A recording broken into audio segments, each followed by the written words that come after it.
of the day, it is up to Adam Silver, and it is up to Adam Silver.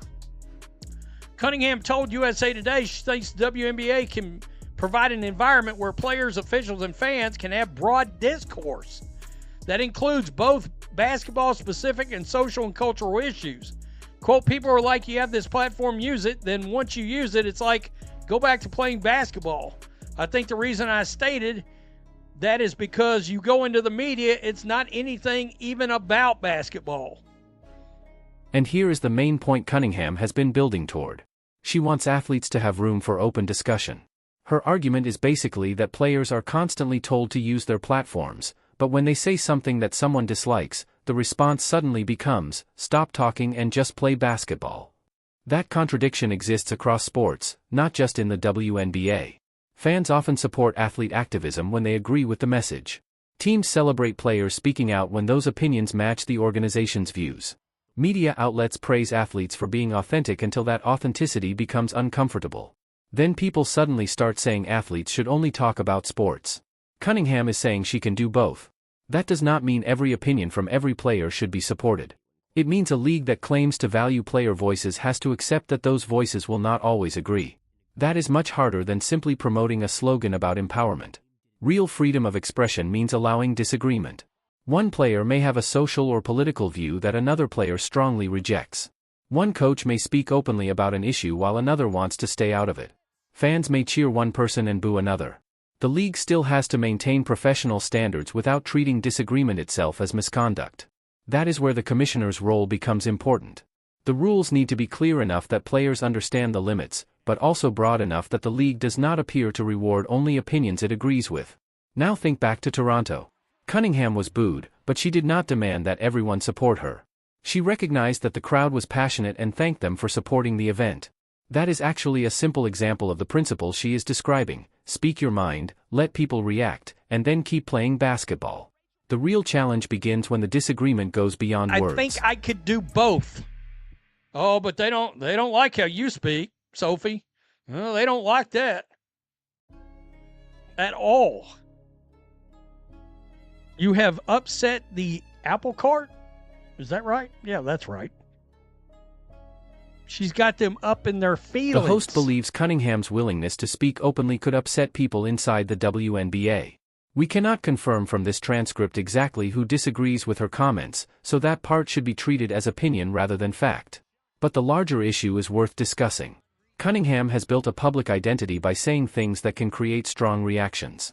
That can be valuable for a growing league because recognizable personalities create stories and attract attention. At the same time, it can create problems for organizations that prefer controlled messaging.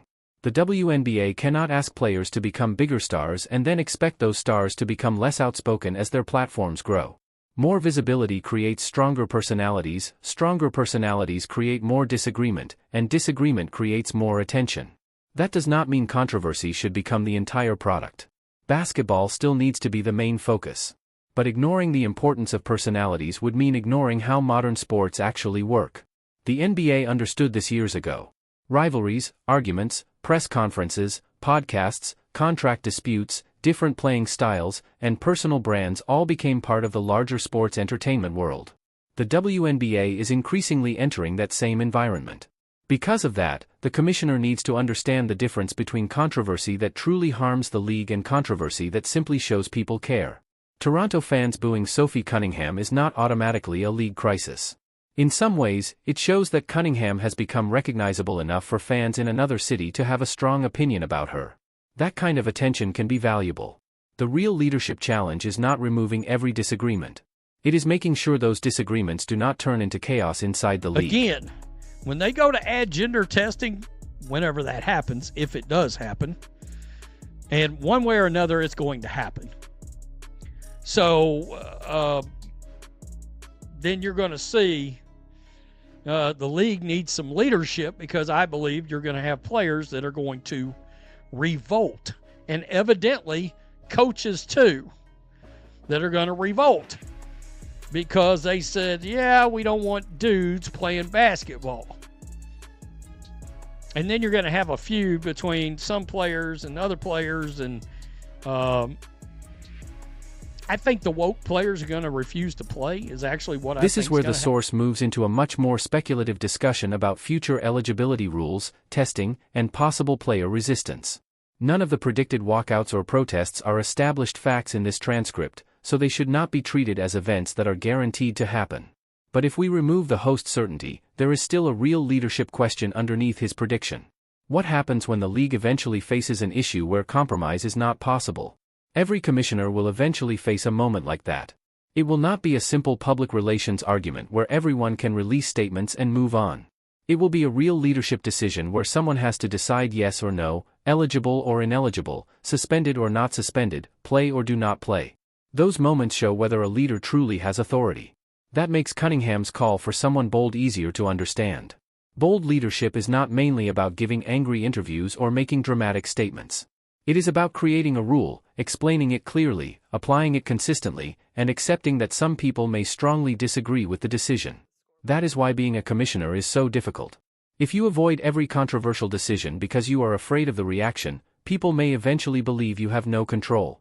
But if you make every decision aggressively, people may believe you are abusing your power. Real authority depends on predictable standards.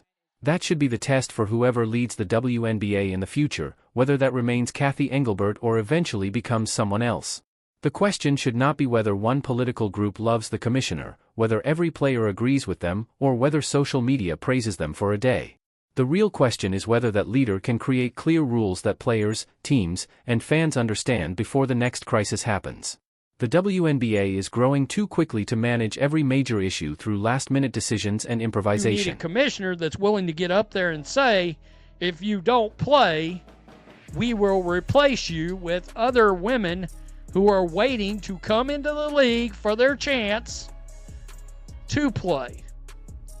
In other words, the Ari McDonald's, Odyssey Sims, Chloe Bibbies of the world, to revert back to the women that came into the Fever last year to play when they got a chance. The host gives his own aggressive idea of what strong leadership would look like if players ever refuse to participate, replace them with other women who are waiting for an opportunity.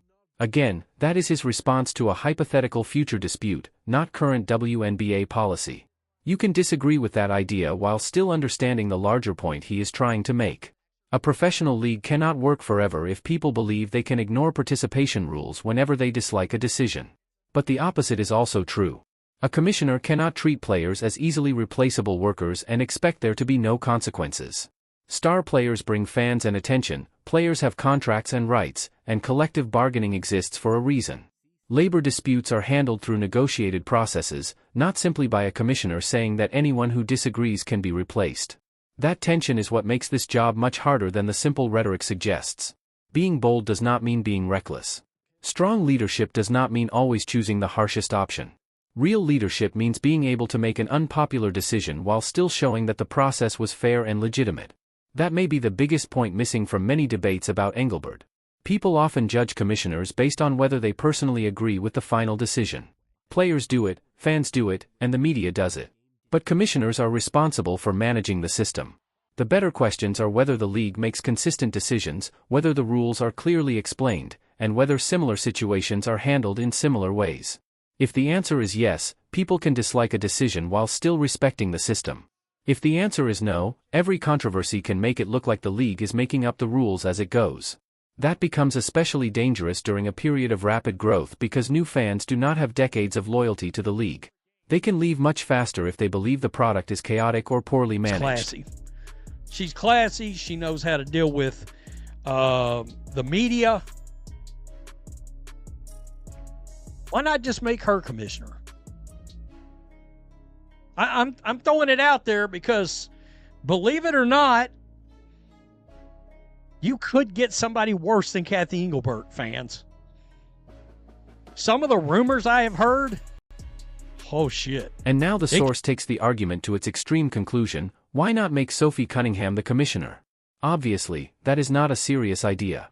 Cunningham is an active player, and running a professional sports league requires experience with labor relations, media rights, team owners, politics, sponsorships, expansion, discipline, and basketball operations. That is very different from simply being good in front of reporters. But the joke helps explain why Cunningham's comments connected with the host. He likes that she speaks her mind.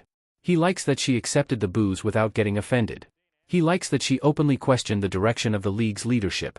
Whether you agree with his politics or not, all of this points to the bigger issue. The WNBA is entering a period where personality and leadership matter more than they did when the league received much less attention. Cathy Engelbert's time as commissioner cannot fairly be judged only by the controversies surrounding the WNBA. The league has grown significantly during her tenure, and Cunningham herself reportedly acknowledged that Engelbert has done many good things. At the same time, growth changes the standard. The person who helps take an organization to a bigger stage is not automatically the person everyone wants to lead the next stage. That is normal in sports and business. Sometimes the same leader stays in charge. Sometimes owners decide the next chapter needs a different style. Sometimes labor issues force a change. And sometimes outside criticism sounds much louder than internal dissatisfaction, so nothing changes. We do not know which situation applies here. What we do know is that Cunningham has clearly explained what she wants: confidence, bold leadership, support for players, and someone willing to embrace how far the league could go. That creates a standard. If Engelbert remains commissioner, people can judge her decisions against that standard. If someone else replaces her, people can ask whether that person actually provides what Cunningham believes is missing. And that makes this story much more interesting than the original headline. The real question is not simply whether Sophie Cunningham criticized Cathy Engelbert. The bigger question is whether Cunningham has identified the leadership challenge the WNBA will have to solve as attention, money, labor pressure, and cultural controversy all continue to grow. Bigger leagues naturally create bigger disagreements. The WNBA wanted growth, and it got it. Now it has to prove that it can manage the consequences of that growth without treating every boo as a crisis, every player opinion as a threat, or every controversy as something that will disappear if leadership stays quiet. So which side are you on? Should the WNBA keep Cathy Engelbert and judge her based on what the league has achieved during her tenure? Or has Sophie Cunningham made the stronger case that the next stage requires a different kind of commissioner? Let us know your choice in the comments.